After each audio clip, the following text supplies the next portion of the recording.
Bersama Tuhan kami bisa melakukan perkara yang besar. Bahkan bersama dengan Tuhan kami boleh menjalani hidup yang kami harus jalani, yang penuh dengan persoalan dan segala macam kendala yang kami harus hadapi. Oleh karena itu berfirmanlah kepada kami hari ini Tuhan Yesus. Kami memerlukan Tuhan. Seperti pujian kami bersama Engkau, kami bisa melakukan perkara yang ajaib.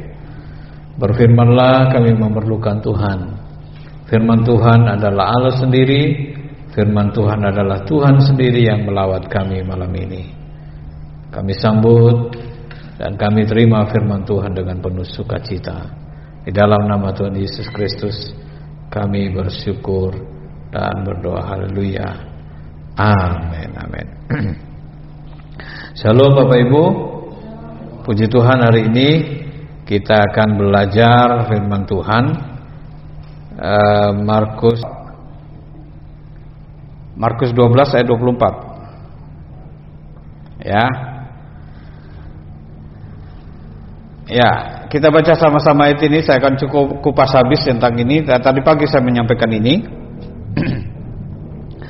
Saya akan coba kupas habis tentang ayat ini. Markus 12 ayat 24. 1, 2, 3. Jawab Yesus kepada mereka, kamu sesat justru karena kamu tidak mengerti kitab suci maupun kuasa Allah. Nah, ini tentang pertanyaan kebangkitan. Ya, orang Yahudi tidak mempercayai akan kebangkitan. Nah, Bapak Ibu, ayat firman Tuhan kadang yang membacanya bisa menafsirkan berbeda-beda. Orang Saduki membaca Pentateuch. Pentateuch itu 5 kitab yang ditulis kitab Musa. Ya. Orang Farisi, orang Saduki dan orang ahli-ahli Taurat itu selalu membaca itu. Setiap bertemu di sinagoga selalu membacakan itu. Tetapi sudut pandang dari ayat yang dia baca itu berbeda, sehingga ayat yang dia pahami akhirnya dia kelola begitu rupa sehingga dia berkata kebangkitan tidak ada. Ayat firman Tuhan ketika dipelintir sedikit itu akan berubah artinya. Adam dan Hawa, kita melihat kejadian di kitab Kejadian, bagaimana iblis yang menyerupai ular hanya dengan dirubah sedikit sudah pemahamannya berbeda. Ketika ular berkata kepada kamu sekali-kali tidak mati, kata sekali-kali dia pakai sekali-kali kamu tidak mati, itu akhirnya menjatuhkan Adam dan Hawa sehingga jatuh dalam dosa. Padahal firman Tuhan katakan kamu makan pasti kamu mati. Pasti ini dirubah sedikit menjadi sekali-kali sehingga Adam dan Hawa jatuh. Bapak Ibu dikasih Tuhan, banyak penyesatan sekarang terjadi. Ketika misalnya saya berbicara pemahaman dulu, bukan penyesatan. Pemahaman tentang pengangkatan. Di dalam gereja itu ada 3 hal yang sangat berbeda tentang pemahaman pengangkatan. Ada namanya amilenium, ada namanya premilenium, ada namanya postmilenium. Artinya begini, dari ayat yang sama pengertiannya berbeda. Yang pertama berkata tidak ada pengangkatan, amilenium. Yang kedua ada namanya premilenium, itu pengangkatan di tengah-tengah kesengsaraan. Ya kan? Ada namanya postmilenium, setelah. Coba. Padahal ayatnya sama dipakai. Demikian juga tentang penyesatan. Ini saya bicara penyesatan. Kalau yang saya bilang tadi milenium, premilenium, postmilenium itu tentang pengangkatan, pandangan ayat Alkitab yang berbeda. Tetapi ada pemahaman yang menyesatkan yang terjadi. Saya berharap begini. Minggu depan atau sebulan ke depan saya sudah cari bahan-bahannya. Bagaimana orang yang begitu memelintir ayat Alkitab sehingga diajarkan sehingga pemahamannya berbeda. Termasuk dengan kebangkitan ini. Ya. Banyak orang yang sudah disesatkan dengan kebangkitan ini. Memang kita tidak sepaham dengan orang Saduki yang jelas-jelas dia mengakui bahwa tidak ada itu kebangkitan. Dia kasih contoh, misalnya ada perempuan si A kawin dengan salah seorang laki-laki, si B misalnya. Si B ini punya saudara 7. Nah, si B sebelum punya anak mati. Nah, hukum Yahudi itu kalau orang Batak ada namanya ganti tikar kalau nggak salah. Ya kan? Saudara laki-laki mati digantikan saudaranya. Ya. Sampai yang ketujuh mati tidak punya anak. Kemudian orang Saduki berkata, siapa dari 7 itu menjadi suaminya dari perempuan ini? Artinya begini, pemahaman kebangkitan dia tidak pahami dengan betul sehingga konsep dunia dibawa kepada rohani. Nah, ini berbahaya. Sedangkan jelas di kebangkitan itu ada, satu kebangkitan ada. Yang kedua di surga itu tidak ada kawin mengawinkan. Makanya Tuhan Yesus dengan keras berkata, kamu sesat, kamu keliru, kamu tidak baca firman Tuhan, tidak baca tentang hukum Taurat. Sebetulnya bukan masalah tidak baca, tetapi dipelintir itu tadi. Apa ya bahasa pelintir ya? Dimainkan sedikit sehingga pemahamannya berbeda. Nanti ke depan saya sudah kumpulkan beberapa bahan bagaimana saksi Yehova mengajarkan memelintir ayat firman Tuhan. Sudah saya punya beberapa bahan tapi saya kurang lengkap. Saya coba cari, saya lengkap, nanti saya ajarkan. Bagaimana pemahaman saksi Yehova sehingga pemahaman Yesus Kristus berbeda dengan pemahaman kita. Saya sudah beberapa buku saya kumpulkan, ada sekitar 5 buku sudah saya kumpulkan, saya baca. Mudah-mudahan saya selesai dalam minggu depan, biar bulan 2 minggu ke depan saya bisa ajarkan ini. Saya pelajari dulu, saya coba ini dulu, saya analisa dulu kalimat-kalimatnya, apa yang membuat berbeda gitu. Pasti ada dipelintir-pelintir, bener. Saya baca ini salah satu contoh misalnya ya, saya salah satu contoh. Nanti saya coba kupas habis. Yesus anak Allah. Saya yakin itu. Tetapi dia menolak Allah anak. Berbeda nih. Anak Allah, Allah anak. Beda jauh. Anak Allah berarti Allah beranak. Artinya Allah yang mengangkat kita menjadi anaknya. Tapi Allah anak berarti itu tunggal. Dia menolak Tritunggal bahwa Yesus bukan anak Allah, Allah anak. Nah, nanti saya kupas mana ayat-ayatnya itu. Sebetulnya menarik kalau kita belajar ini. Nah, kembali kepada ini, jangan sesat. Banyak penyesatan yang terjadi saat ini, termasuk kebangkitan ini. Kenapa saya berkata sekarang banyak orang disesatkan? Pertama begini, tentu tidak menyesatkan seperti orang Saduki ini. Orang Saduki jelas-jelas berkata tidak ada kebangkitan. Kalau ada kebangkitan, bagaimana orang yang menikah 3 kali? Bagaimana yang perempuan menikah 7 kali? Nanti di sana suaminya siapa? Nah, ini yang terjadi di seberang kan? Nanti istrinya banyak kan? Bukan begitu. Bukan nanti di sana bidadarinya berapa orang, bidadaranya berapa orang, suami kita. Tidak seperti itu. Alkitab menyatakan bahwa kita di sana tidak ada kawin mengawinkan. Artinya kita hidup seperti malaikat, kata firman Tuhan. Baca di bawahnya ini, ya. Sebab apabila orang bangkit di antara orang mati, orang tidak kawin akan hidup seperti malaikat di surga. Ayat 25. Jelas. Nah, cuma pemahaman ini sampai ke kita. Kenapa saya bilang sampai? Begini.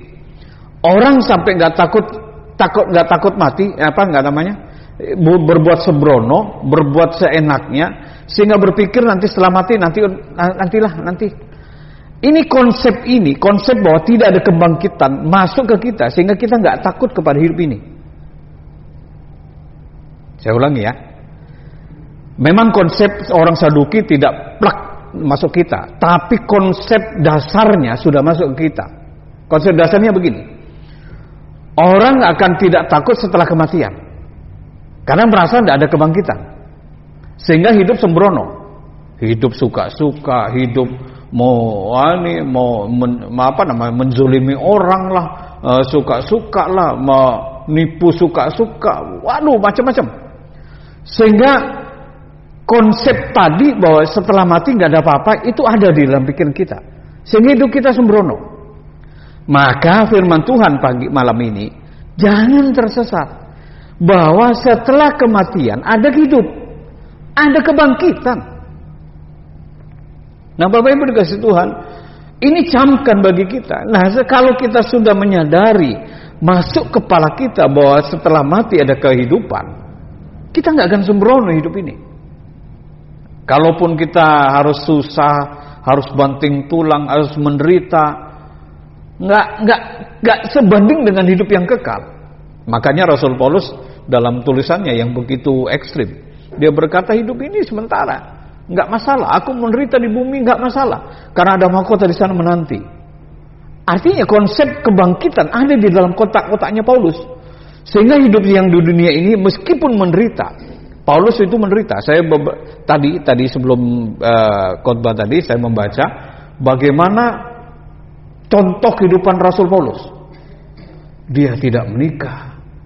Dia soal kehormatan dia tidak cari. Dia soal harta dia tidak cari. Padahal sebelumnya dia orang kaya. Sebelumnya orang pendidikan. Tapi dihina, direndahkan sedemikian rupa. Karena kenapa? Karena mengikutkan Tuhan Yesus Kristus. Dia alami itu semua. Karam berapa kali, disiksa, bahkan mati dipenggal segala macam. Wah, baik disiksa pokoknya. Tapi konsep setelah mati ada kehidupan, ini adalah pikirannya. Sehingga dia berkata nggak masalah, hidupku paling 70 tahun. Tapi tidak masalah menderita, tapi dari sana hidup kekal. Nah, ini yang ingin saya tekankan malam ini. Bapak Ibu, kebangkitan ada. Hidup kekal itu ada. Jangan kita dipermainkan oleh konsep dunia sehingga berkata hidup kekal nggak ada. Oh, kita nikmati aja. Sehingga ada kata-kata di dunia ini kan sekarang begini. Hidup sekali, nikmati. Ya kan? Konsep dunia kan begitu. Hidup sekali, nikmatin aja, enjoy aja. Saya setuju satu sisi. Dunia kita nikmati, betul. Tetapi di dunia kita persiapkan pada hidup yang kekal. Nah, ini yang nggak ada. Kita melihat jemaat kita sembrono dalam beribadah, nggak sungguh-sungguh, hanya hari-hari tertentu. Ada istilah kristal, Kristen kalau Natal datang, nah, kan repot istilah itu, ya kan? Bayangkan 1 tahun cuma sekali, padahal ibadah bersekutu dengan Tuhan itu kayak napas. Doa kan nafas kehidupan orang Kristen. Bagaimana kita bersekutu dengan Tuhan 1 tahun sekali, napas kita setahun sekali? Wah, nggak hidup itu. Sehingga bisa dibilang mumi ya, hidup tapi mati. Itulah orang Kristen sekarang.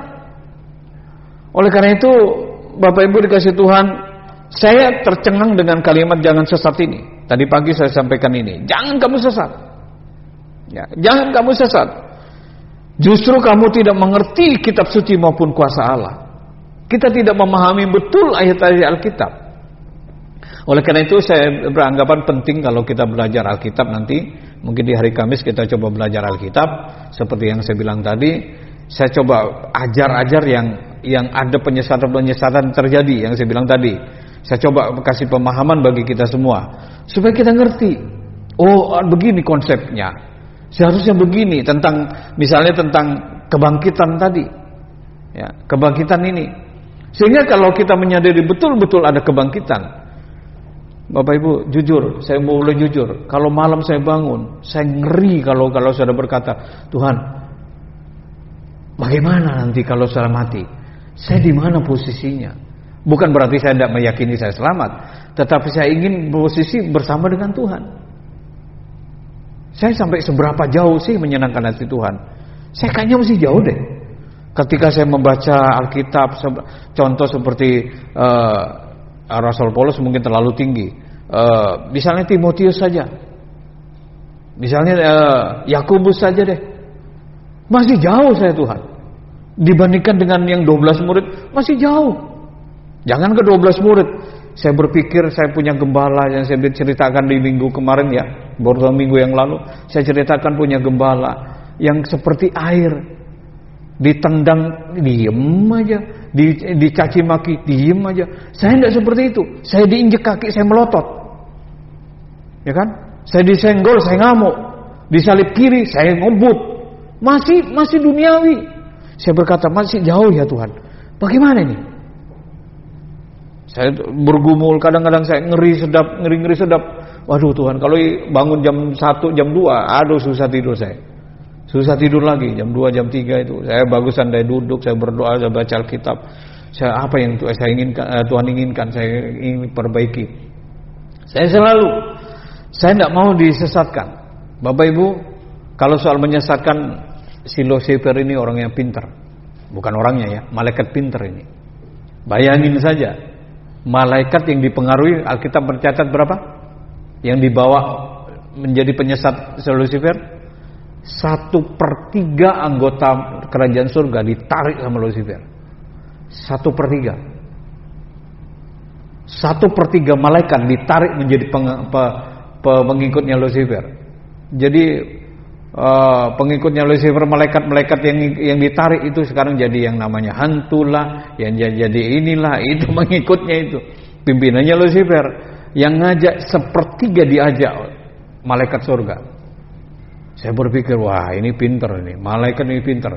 Pantasan aja banyak orang yang keblinger, orang yang pinter nggak ngerti, nggak sadar, sudah jauh dari Tuhan. Oleh karena itu saya mengajak Bapak Ibu, ya, saya saja yang masih belajar kadang-kadang berkata begini, jangan sampai Tuhan saya menyesatkan jemaat. Karena banyak pendeta saya lihat sudah nyesat enggak sih, tapi sudah lari-lari gitu. Waduh Tuhan, saya jangan sampai seperti itu. Nah, tapi saya tidak mau judge pendeta, ya. Tadi tidak mau judge. Tapi mari kita introspeksi ya, pada malam hari ini. Kebangkitan ada. Oleh karena itu kita harus berhati-hati dalam menjalani hidup ini. Tabur tua itu ada. Ya. Kemudian sorga itu pasti ada. Jangan kita berkata nggak ada Pak, itu urusan nanti. Nggak bisa kita berkata urusan nanti. Nah kalau sudah tutup mata, mau apa yang kita bisa buat? Sedangkan umur kita nggak tahu. Saudara kita umur 21 Patrick dipanggil Tuhan. Duluan dari kita. Bukan yang tua kan? Pak Wi 71. 21 yang dia panggil duluan. Kita nggak ada yang tahu, kita antri. Saya ngomong begini bukan mau mengungkit, tapi maksud saya begini. Persiapkan bahwa ternyata memang ada kebangkitan. Ternyata memang ada surga itu. Oleh karena itu mari kita persiapkan. Jangan mau disesatkan oleh pemahaman-pemahaman termasuk konsep dunia kita menikmati hidup sehingga lupa tentang kerohanian kita. Lupa bahwa kita mempersiapkan hidup yang kekal. Ini yang disesatkan. Bapak Ibu dikasih Tuhan, orang Saduki kurang pintar apa sih? Orang Saduki itu adalah orang-orang pilihan, sehingga dia harus duduk di sinagoge. Orang-orang pilihan, tapi konsepnya sudah disesatkan. Dia berkata orang kebangkitan nggak ada, sehingga pikiran dunia mengerasuki. Nanti kalau kawin dua, siapa istriku di sana? Kalau suaminya istrinya poliandri, kalau laki kan poligami, kalau perempuan poliandri, nanti suaminya yang mana? Nggak bisa begitu. Ini namanya sudah disesatkan terlalu jauh. Nah, orang Saduki saja disesatkan, apalagi kita. Oleh karena itu saya berharap begini, mari kita sungguh-sungguh, ya, sungguh-sungguh menyadari bahwa hidup kekal itu ada. Malam ini saya ingin menegaskan itu. Hidup kekal ada, surga ada, neraka itu pasti ada. Kalau enggak, untuk apa firman Tuhan katakan itu? Di sanalah ada ratap dan ketak gigi sampai selama-lamanya. Itu ada. Di sana bersama dengan Tuhan, surga. Ada. Banyak ayat Alkitab menyampaikan itu. Ya, saya tidak kupas satu persatu, tapi saya ingin tekankan begini. Mari jangan disesatkan bahwa surga itu ada, neraka itu ada. Sehingga konsep yang tadi keliru tadi kita rubah. Ayo kita sungguh-sungguh melayani Tuhan. Ayo sungguh-sungguh kita mengerjakan pekerjaan Tuhan. Ayo kita sungguh-sungguh apa yang harus kita menyenangkan hati Tuhan, apa yang harus kita lakukan. Oleh karena itu malam ini saya mungkin cukup keras ini, tapi enggak apa-apa. Ini bagikan pedang bermata dua. Ini juga untuk saya. Saya supaya lebih sungguh-sungguh melayani Tuhan. Saya sungguh-sungguh bagaimana untuk menyenangkan hati Tuhan. Saya lebih sungguh-sungguh bagaimana mengajar dengan lebih baik lagi. Ya, pengajaran-pengajaran tentu yang sejalan dengan pemahaman Tuhan. Oleh karena itu Bapak Ibu dikasih Tuhan, yang ini saya tekankan malam ini mari ya, jangan mau disesatkan. Jangan mau kita dibengkokkan. Adam dan Hawa jatuh karena sepelintiran ayat firman Tuhan. Saya tidak mau kita dipelintir, ada orang-orang memelintir sehingga mau merasuki pikiran kita, sehingga kita tidak fokus dalam melayani Tuhan, dalam mengikut Tuhan. Kita jangan disesatkan. Khusus malam ini jangan disesatkan tentang kebangkitan. Kebangkitan ada, ya. Surga ada, neraka ada. Sehingga kita ketika konsep ini ada, kita dalam menjalani hidup sungguh-sungguh. Tidak mudah kita mengeluh, dikit aja mengeluh. Ini mengeluh. Bagaimana kita menjadi tumbuh orang yang beriman yang kokoh sehingga kena angin sedikit aja mengeluh. Ya. Beberapa waktu yang lalu saya sudah sampaikan, ya, pohon yang kuat ketika kena angin. Angin itulah membentuk pohon itu menjadi lebih baik. Demikian juga iman kita. Sehingga kita tidak semudah mengeluh. Ada masalah ini tidak mudah ngeluh. Ada begini tidak gampang begini. Karena kenapa? Kita kuat. Nah, untuk kuat kita harus mempunyai konsep pemahaman yang benar bahwa hidup ini adalah sementara. Nanti ada hidup yang kekal, yang sudah menanti. Kita pergunakan waktu yang ada. Yang ada ini tidak tahu adanya, kita kan tidak tahu nih berapa tahun ke depan, berapa hari ke depan, berapa minggu ke depan, kita nggak ada yang tahu. Tapi mari kita waktu yang ada ini kita pergunakan, ya, dengan konsep pemahaman yang benar, kita melakukan kebenaran sehingga kita menyenangkan hati Tuhan. Kita tidak disesatkan, tapi justru kita memahami konsep surga neraka ada sehingga hidup kita dibenahi. Kita sendiri yang membenahi. Bagaimana bisa menyenangkan hati Tuhan. Tuhan semua memberkati. Amin buat firman Tuhan malam ini. Mari kita berdoa. Terima kasih Tuhan, Hamba-Mu selesai dalam menyampaikan kebenaran. Kebenaran yang mengungkapkan, menyingkapkan bagi kami kebangkitan ada, hidup yang kekal ada, sehingga kami tidak sembrono dalam menjalani hidup. Kami tidak mudah menipu orang. Kami tidak mudah berkata-kata yang tidak berkenan. Kami tidak mudah bersikap yang tidak menyenangkan hati Tuhan. Perkataan, tindak laku, pemikiran kami, biarlah kami selaraskan dengan kehendak Tuhan, sehingga kami boleh mempersiapkan diri ketika kami dipanggil Tuhan. Kami boleh menyenangkan hati Tuhan, dan ada upah surga yang sudah menanti kami. Oleh karena itu, sadarkan kami, ingatkan kami bahwa hidup kami yang sementara ini, satu saat kami akan kembali. Nah, saat waktu sementara ini kami boleh mempersiapkan dengan baik melalui perkataan, perbuatan, dan tingkah laku kami boleh semakin menyenangkan hati Tuhan. Kami tidak mudah disesatkan tentang kebangkitan ini ya Tuhan. Terima kasih, Hamba-Mu selesai dalam menyampaikan kebenaran firman Tuhan. Biarlah firman ini boleh menguatkan, menolong, meneguhkan, dan memberkati kami ya Tuhan. Terpujilah Tuhan. Di dalam nama Tuhan Yesus kami berdoa, haleluya. Amin, amin, amin. Kami untuk menerima berkat Tuhan malam ini. Bapak Ibu yang dikasihi Tuhan, pulanglah dengan membawa berkat dari Allah Bapa di surga, persekutuan yang manis dari putranya Tuhan Yesus Kristus, dan kuasa Allah Roh Kudus yang akan menjaga, memelihara, menuntun kita mulai malam ini sampai Maranatha, kedatangan Tuhan kali yang kedua. Di dalam nama Tuhan Yesus Kristus, terimalah berkat Tuhan malam ini. Haleluya. Amin, amin. Selamat malam. Tuhan Yesus memberkati. Horas berita Selutna.